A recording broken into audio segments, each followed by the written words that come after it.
I knew her voice before I knew her face, and that's the thing nobody tells you about getting old. The voice never changes, not really, not the one that mattered. "Tom," she said, standing on my porch in the late afternoon light, a cardboard shoebox held against her chest like something that might spill if she loosened her grip. "It's Eleanor. I want to tell you," I answered right away. I didn't. I just stood there in my own doorway, 79 years old, holding onto the frame like a man bracing for weather, looking at a woman I hadn't seen in almost 60 years and finding her. Somehow exactly herself. Older, yes. Her hair long gone white, pulled back the same simple way she used to wear it. But there was something in the set of her jaw, in the way she held her chin up like she was daring the world to say something about it, that hadn't changed one bit since 1965. "Eleanor Whitfield," I said, and it came out rougher than I meant it to. "Casey now for a while," she said. "Widow for longer than that. But you can still call me Whitfield if you want." "I think I'd like that." I stepped back from the door, and she stepped in, and the house that had been quiet for so long I'd stopped noticing the quiet suddenly felt like it was holding its breath along with me. She set the box down on my kitchen table, the same table I'd eaten 1,000 meals alone at, and she didn't open it right away. She just looked at me, and I looked at her, and neither one of us seemed to know what a person is supposed to say after that much time has gone by. "My father died in March," she said finally. "I've been going through his things. His study, mostly. He kept everything, Tom. Receipts from 1970. Report cards. Every letter anybody ever wrote him."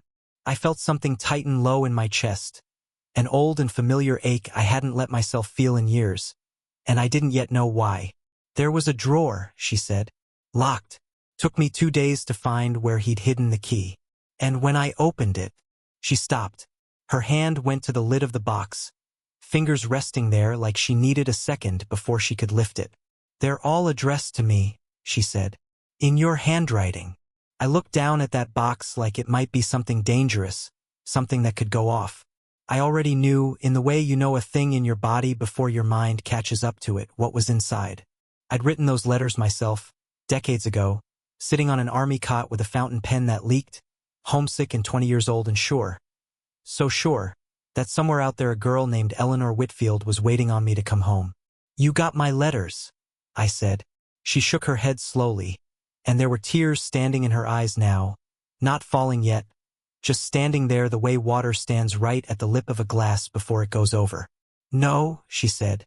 "I got them today. I didn't understand yet, not fully, not the shape of the whole thing. But I understood enough. I understood that somewhere between the boy I'd been and the old man I'd become, something had gone terribly wrong, and that whatever it was, it had cost us both far more than either one of us had ever known to grieve." "Sit down, Eleanor," I said, my voice not quite steady. "I think you'd better tell me everything." But before she did, before either of us said another word about that box or what was inside it, I found myself pulled backward, the way a man gets pulled under by an old current he thought he'd swum clear of years ago. Back to a garage that smelled of motor oil and cut grass. Back to a girl who walked in like she owned the place, and told me what was wrong with a car before I'd even had the chance to look under the hood myself. She walked into my uncle's garage the way some people walk into a room they already own, and told me what was wrong with her father's Buick before I'd even wiped the grease off my hands. "It's the carburetor," she said. "It's flooding. You can smell the gas from the driveway." I straightened up from the engine of a truck I'd been working on and looked at her properly for the first time. A girl, maybe 19, my own age, wearing a yellow dress that looked like it belonged somewhere nicer than Casey's garage, standing there with her arms crossed like she was waiting for me to argue. "You're going to tell me it's the carburetor," I said, mostly to buy myself a second to think, because I hadn't expected that, a girl walking in and diagnosing her own car before the mechanic even had a chance to. "I already told you it's the carburetor," she said, and there was something sharp and amused in the way she said it, like she enjoyed catching me flat-footed.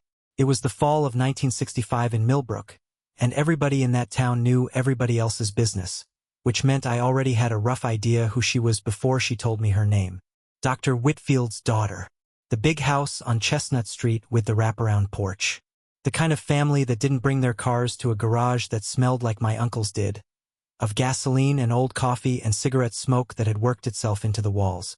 Eleanor Whitfield, she said, holding out her hand like we were being introduced at a dance instead of standing in a garage bay with a stalling Buick between us. Tom Casey, I said, and I shook her hand, and I remember thinking, even then, that her hand was smaller than I expected and her grip was a good deal firmer. I fixed the carburetor in about 20 minutes. She stood there the whole time, not making conversation exactly, just watching, occasionally asking a question that told me she actually understood the answer once I gave it. That was the thing about Eleanor that caught me off guard more than anything else. She wasn't just pretty, and she was pretty in a way that made me self-conscious about the grease under my fingernails. She was curious. She wanted to know how things worked. Most girls I knew wanted to know when the car would be ready so they could go on with their day. Eleanor wanted to know why the float in the carburetor had stuck. There, I said finally, wiping my hands on a rag that had seen better days. That ought to hold. Tell your father he needs to get the float replaced properly before winter. I'll tell him, she said, though something in her voice made me think she wouldn't. That this was a piece of information she planned to keep for herself. The way you keep a good secret. She paid, her father's money, I figured, though she counted it out of her own small purse, and she was almost to the door when she stopped and turned back around. You didn't ask my name, she said. Before I told you. I already knew who you were, I admitted. Small town. That's not very romantic, she said, and there was a smile pulling at the corner of her mouth that told me she wasn't really complaining. A girl likes to be asked. Next time, I said, surprising myself with how easily it came out. I'll ask. Next time, she said, like she was trying the words out, seeing if they fit.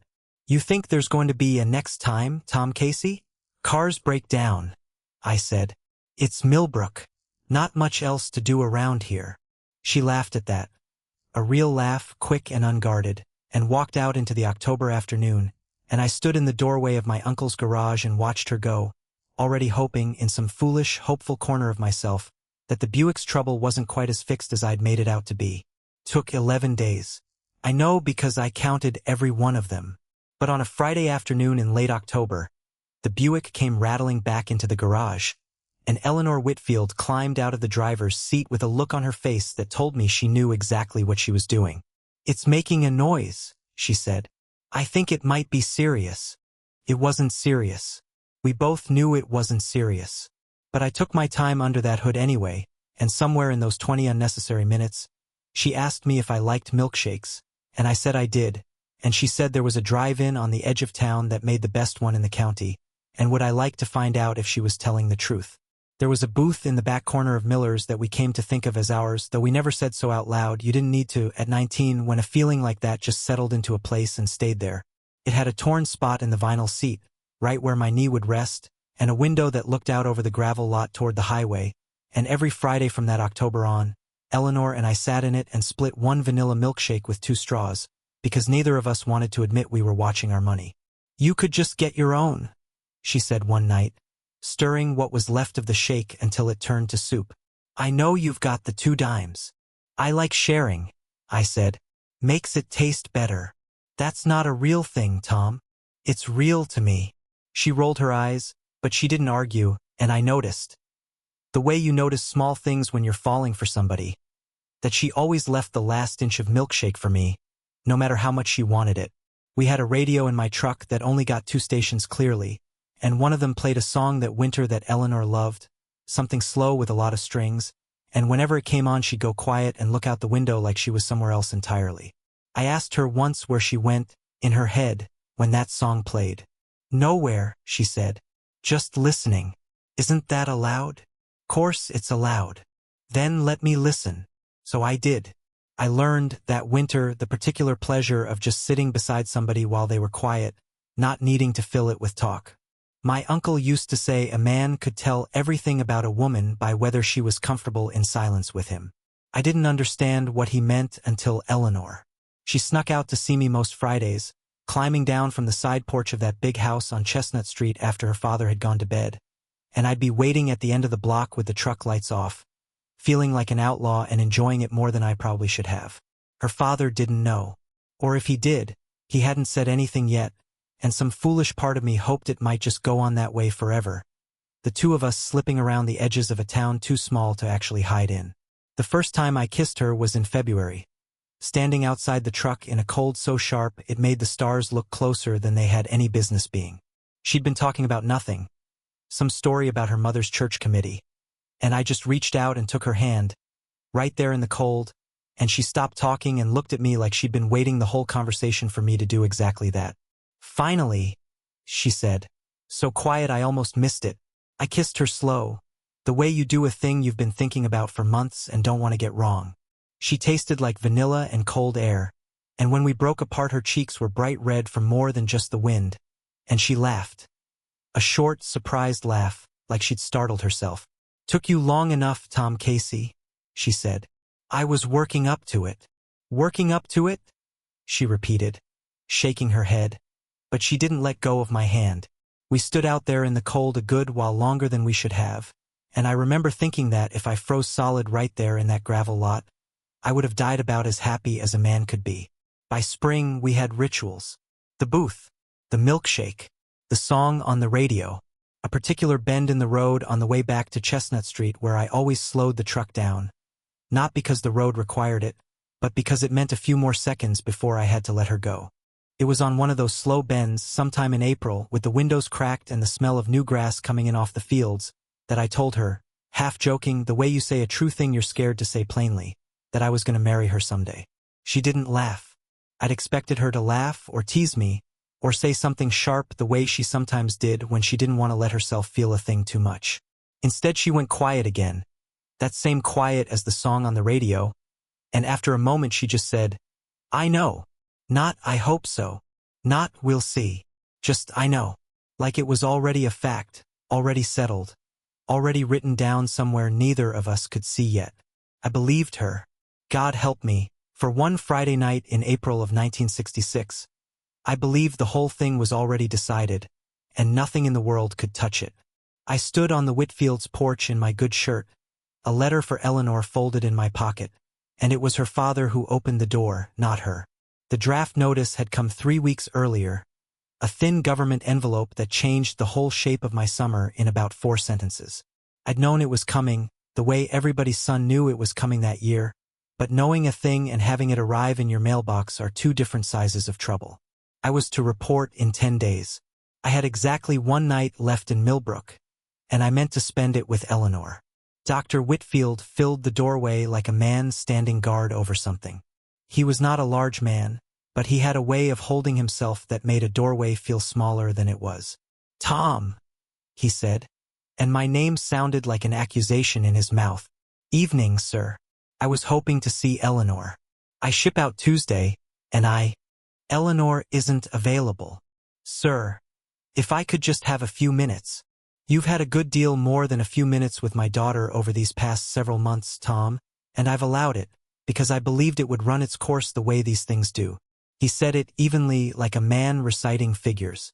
"But you're leaving now, and I think it's time this ran its course properly." I felt something go cold in my chest, a kind of dread I hadn't felt since I'd opened that government envelope. "I don't want it to run its course, sir. I intend to write to her. I intend to marry her if she'll still have me when I come home." Something flickered across his face then, gone almost as fast as it came, and I've spent nearly 60 years since wondering exactly what it was. Anger, maybe, or fear, or something closer to grief, though I couldn't have named it as that at the time. "You're a decent enough young man," he said, and there was no comfort in the words, only a kind of verdict. "But you fix cars for a living, Tom, and my daughter was raised for a different sort of life than a garage can offer her. I won't apologize for wanting more for her than that. A father's allowed to want that. There's a family in town better suited to her than yours will ever be," he added before I could answer. "An understanding's already been reached, more or less. I'd hate for you to go overseas holding on to something that isn't there to hold on to anymore. That's Eleanor's decision to make, sir, not yours. She's 19, he said. It's very much mine, for a little while longer yet." I stood there on that porch with my jaw tight and my hands and fists at my sides, 19 years old myself and about to be shipped off to a war I hadn't chosen, and I understood, with a kind of helpless clarity, that there was nothing I could say to that man that would move him 1 inch. He had already decided who I was. A mechanic's son. A temporary trouble. Something a good family waits out like bad weather. "I have a letter for her," I said finally, my voice not quite steady. "Will you give it to her? Please." He looked at the envelope in my hand for a long moment, and something in his face went very still, very careful, in a way I didn't understand then and wished to God I had. "I'll see that she gets it," he said. "I want to tell you I didn't believe him.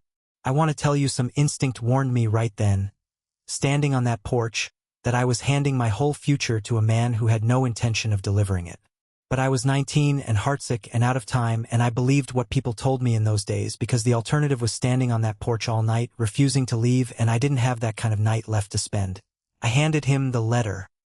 He took it without looking at it again, and he said good night, and he closed the door gently, which was somehow worse than if he'd slammed it. I stood on that porch a moment longer, looking up at the dark windows of that big house, hoping, foolishly, uselessly, that Eleanor might appear in one of them, might see me standing there and come down anyway. Curfew and father and good sense be damned. No window opened. No light came on.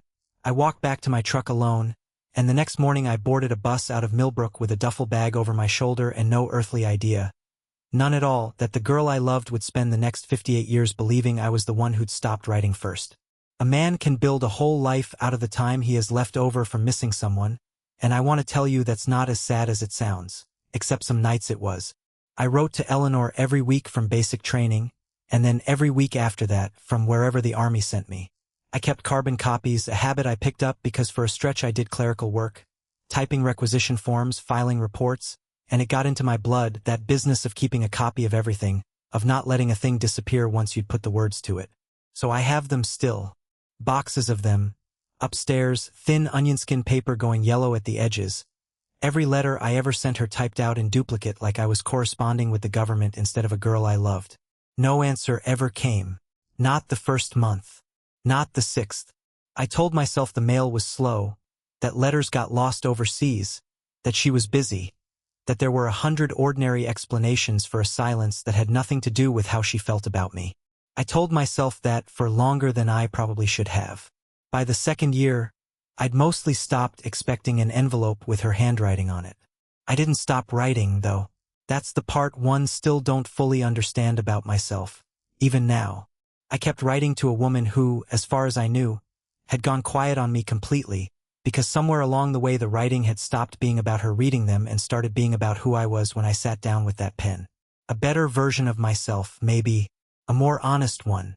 I came home in 1968 to a town that looked exactly the same and felt like a different planet. My uncle had gotten older, slower, and I took over the garage from him not long after, the way everyone in Millbrook always figured I would. I never married. There were women here and there over the years, a schoolteacher named Ruth I nearly proposed to in 1974, a widow named Carol I kept steady company with for the better part of a decade in my 50s. Good women, both of them. Kind. I cared for them in my way. But there was always some room in me neither of them could quite get into. A door I didn't know how to unlock even when I wanted to. I heard secondhand, the way you hear everything in a small town, that Eleanor had married a lawyer from 2 counties over, a man named Richard Casey, no relation, an odd coincidence of shared names that used to make me laugh bitterly to myself late at night. I heard she'd had 2 children. I heard, years after that, that Richard had passed, heart trouble, and that she'd stayed on in his house rather than come back to Millbrook, though her father still lived there, in the same big place on Chestnut Street, alone after her mother died. I never went looking for her. I want that understood plainly. I told myself it wouldn't be right, showing up in some other man's shadow, unsettling a life that had gone on fine without me. But I kept one photograph. The 2 of us at a church picnic in the spring of '66, her laughing at something just out of frame, me looking at her instead of the camera, in the top drawer of my dresser, and some nights, not often, but some nights, I'd take it out and sit with it a while before I put it away again. The garage did well enough. The town grew a little, then stopped growing the way small towns do. I got old the way everybody gets old, a little at a time, until one day you look in the mirror and don't quite recognize the man looking back. I was 79 years old and living alone in the same house I'd bought in 1975, and if you'd asked me that spring whether I still thought about Eleanor Whitfield, I'd have told you the truth, that I thought about her most days in one small way or another, The way you think about weather that passed through decades ago and somehow still shows up in your bones when it rains. I didn't know yet that her father had died. I didn't know a shoebox sat locked in a drawer in a study on Chestnut Street, waiting for a daughter to find the key. I only knew that spring had come around again, same as it always did, and that some part of me, some stubborn and foolish part, was still waiting on a letter that was never going to come. Not knowing I already had 58 of my own, sealed and unread, sitting on the other side of town. She told me later that she didn't cry when she found the letters. The crying came after, in the car, somewhere on the highway between her father's house and mine. Eleanor had spent 3 days going through her father's study after the funeral, sorting through the ordinary debris of a long life.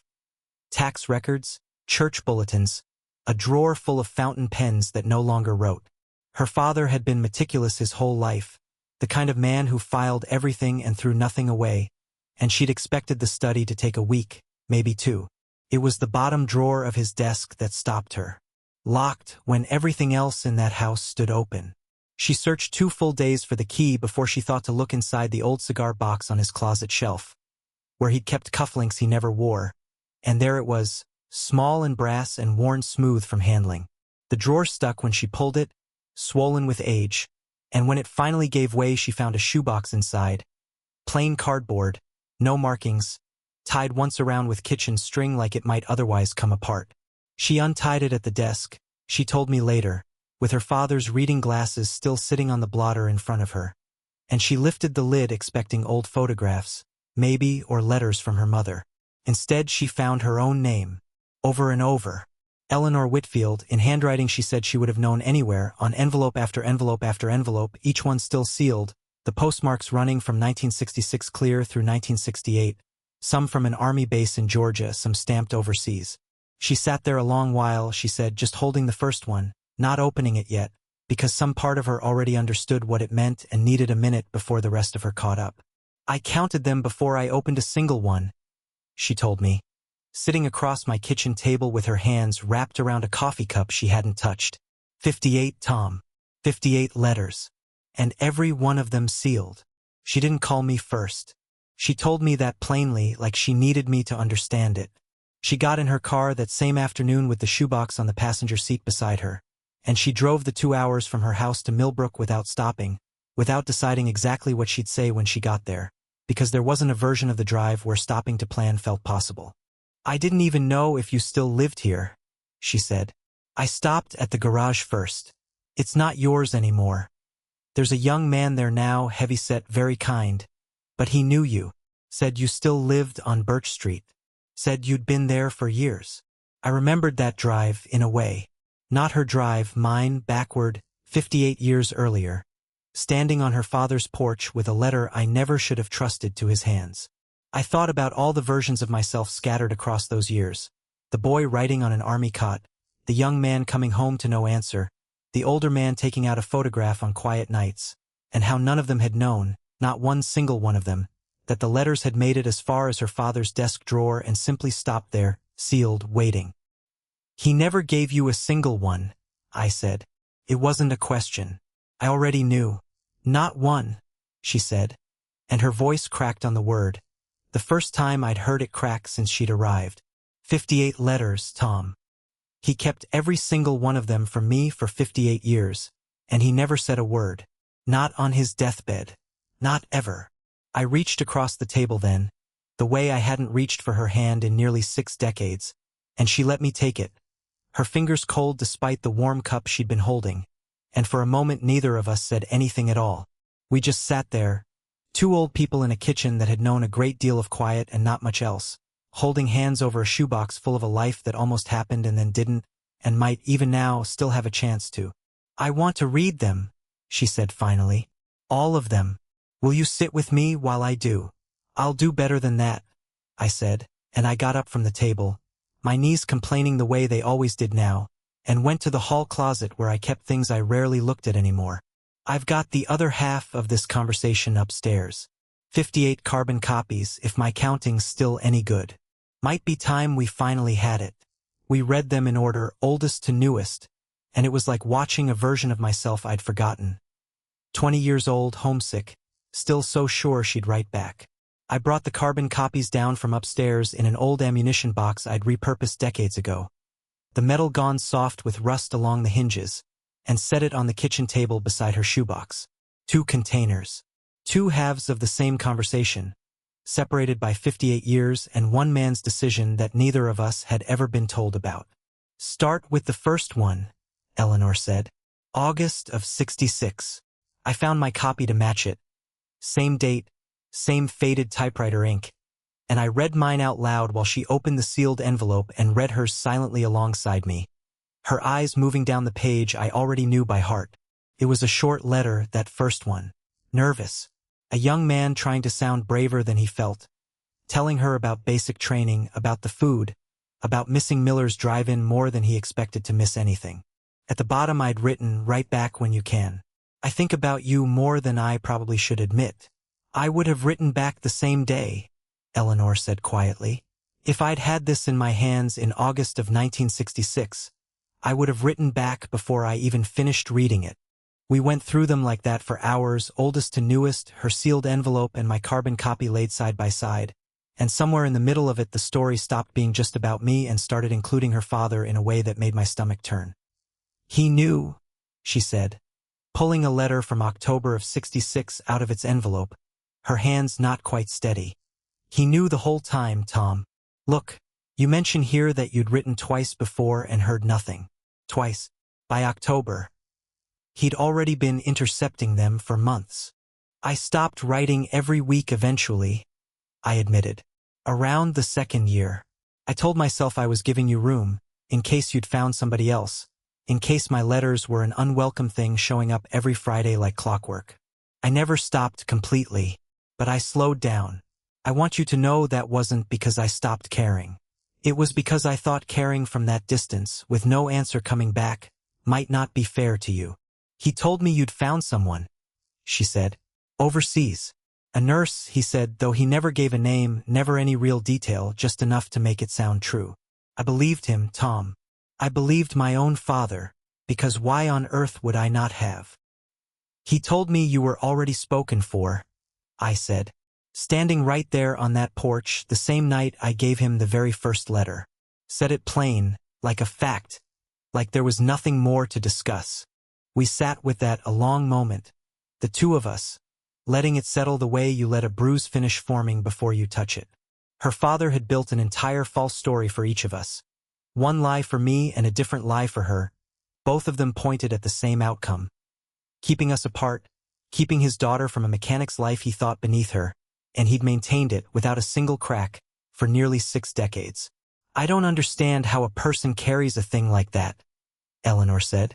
"How he looked at me all those years at every holiday, every Sunday dinner, and never once let it show. Maybe he told himself it was love," I said.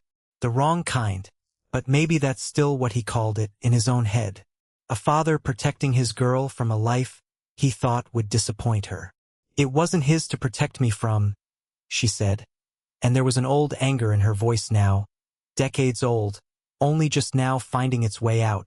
"It was mine, my life, my choice to make, and he took it from me before I even knew I was allowed to make it. I didn't have an answer for that because there wasn't a good one. Some wrongs don't come with a tidy explanation at the end, just the plain fact of what was lost." We reached the last letter as the light outside my kitchen window had gone gold with early evening, the kind of light that used to fall across Miller's drive-in on a Friday back when we were young enough not to know how rare it was. It was dated 1968, not long before I came home for good, and it was shorter than the rest, quieter. Eleanor read it out loud herself this time, her voice steady until the very last line. "I don't know if you'll ever see this one, or any of them, but I want it written down somewhere, even if only I ever read it. I'll wait as long as it takes. Tom." She looked up at me across that kitchen table, 58 letters between us, both of our lives laid open in typewriter ink and fountain pen, and she said, so quietly I almost missed it, the exact same way she'd once said "I know" to me on a spring night in 1966. "You did," she said. "You waited as long as it took. There's a particular kind of luck in getting to finish something you thought was already over, and I don't think either of us takes a single Friday for granted anymore." Miller's drive-in closed sometime in the '80s. A hardware store now? Then nothing. Now just an empty lot with cracked asphalt and weeds growing up through what used to be the parking spaces. Eleanor and I drove out there a few weeks after that first afternoon in my kitchen, not because there was anything left to see, but because some places you need to stand in again even after they've stopped being what they were, just to close the loop properly. We stood at the edge of that empty lot for a long while, her hand in mine, the late afternoon sun doing the same gold thing it always used to do this time of year, and neither of us said much. There wasn't much that needed saying. We both remembered the booth in the back corner well enough without it still being there. "There's a diner on the highway now," Eleanor said eventually. "The girl at the counter told me they still make a decent milkshake." "1 glass," I said. "2 straws." "Some things," she said, "a person shouldn't have to relearn. We've settled into something these past months that I don't have a tidy word for. Not courtship exactly, we're both too old and too aware of how little time is guaranteed to anyone to draw things out the way we did as kids, waiting 11 days for a car to break down again on purpose. But not quite anything so plain as friendship either. Something steadier than either of those. Something that doesn't need proving, only tending. She comes by most Fridays now. We don't call it a ritual out loud, the same way we never called that booth ours out loud 60 years ago. But I noticed she started leaving her coat on the hook by my door like it belongs there, and I've started keeping a second coffee cup out on the counter without thinking twice about it. Last week I showed her the drawer. The top one in my dresser. The one I'd opened alone on quiet nights more times than I ever told anyone about. The photograph was still there, a little more faded than I remembered. The two of us at that church picnic in the spring of '66, her laughing at something just out of frame, me looking at her instead of the camera, the way I'd apparently been looking at her for most of my life without quite admitting it to myself. "I didn't know you kept this," she said, holding it carefully, like something that might still be warm. 58 years, I said. "Never once put it away for good." She didn't cry, not that time. She just held the photograph a while, and then set it down on my dresser, propped up against the lamp where I'd see it every morning going forward instead of tucked away in a drawer. The shoebox sits on my mantel now, empty, lid off, every letter finally read and reread and read again. Some of them a dozen times over, until the paper's gone soft at the folds. Eleanor said once that she thought about throwing it out, now that it had done its job, but neither of us has been able to make ourselves do it. It doesn't feel like something you throw away. It feels more like something you keep, the way you keep anything that finally told you the truth after a very long silence. I think about her father sometimes, more gently than I probably have any right to. I don't excuse what he did. I don't think either of us ever will, not fully, but I've come to understand it as a particular kind of grief of its own. A man who spent decades protecting a decision he must have known, somewhere underneath it all, was the wrong one, and never found the courage to undo it while he still had the chance. We didn't get that chance handed to us either. We had to go looking for it, in a locked drawer, in a box tied shut with kitchen string, in 58 letters that took the better part of 6 decades to travel a distance of about 11 miles. But they arrived. That's the thing I keep coming back to. Sitting here most evenings now with Eleanor across the table instead of an empty chair. A coffee cup that isn't just mine anymore. A photograph propped against the lamp where the morning light finds it first. Some letters take 58 years to arrive. But they still arrive. I never thought I'd stand in front of a justice of the peace again at 80 years old. A year and some months now since Eleanor first showed up at my door with that shoebox. But there I was, in a shirt Eleanor ironed for me herself, waiting for her to come through the courthouse doors. We didn't call it a wedding, not at first. Eleanor kept saying the word ceremony instead, like she wasn't quite ready to let herself hope for something bigger than that. It was her daughter, Margaret, who finally said it plain one Sunday afternoon over coffee at my kitchen table. "Mom, you're getting married, just say it." And Eleanor had laughed and then gone quiet, and then said it herself, testing the word the way she'd once tested the word next time, outside my uncle's garage 60 years before. It was a small thing. A dozen folding chairs in the courthouse annex, Margaret and her husband on one side, my nephew and his wife on the other, and Eleanor's grandchildren fidgeting in the back row in a way that reminded me, oddly, of myself as a boy sitting through his own parents' church services. No band. No flowers beyond what Eleanor cut from her own garden that morning, tied together with the same kind of kitchen string that had once held a shoebox of letters shut for 58 years. She wore blue, not white, a soft color like the sky right before evening, and when she came through that door I felt something in my chest I hadn't felt with that particular sharpness since I was 19 years old and watching her walk into a garage like she already owned it. "You're staring," she whispered, once she reached me. "I've got a lot of years to make up for," I said. "Let me stare." The justice of the peace was a young man, younger than our grandchildren, who kept glancing at us with a kind of soft disbelief throughout the whole short ceremony. Like he couldn't quite work out how two people our age had ended up here, looking at each other the way we did. I don't think he knew the story. I don't think it would have mattered if he had. Some things you can see in a room without needing the history spelled out for you. When it came time for rings, Eleanor reached into her handbag instead of waiting on me, and pulled out something small wrapped in a handkerchief. An old cufflink, reshaped, she explained later, by a jeweler in town who'd been more curious than confused by the request. "It was my father's," she said, sliding it onto my finger. "I thought about it a long time before I decided to use it. Part of me wanted to throw every single thing of his in the river. But this felt like taking something back instead, making it mean something different than what he meant it to. I didn't have anything so meaningful to offer in return, just a plain gold band I'd bought at the jeweler on Main Street the week before, but I told her, once it was on her finger, that it didn't need a story behind it. It only needed to be there for whatever years we had left, and that felt like enough. We danced afterward, if you could call it that, slow, careful, more swaying than dancing, out in the small gravel lot behind the courthouse where somebody had strung up a portable radio and found, of all things, the same song that used to come on the truck radio all those Fridays at Miller's, the slow one with a lot of strings that Eleanor used to go quiet for. "You remember this song?" I said, more statement than question, my hand resting careful at her waist the way it had once rested at 19, though everything else about us had changed a great deal since then. "I never forgot it," she said.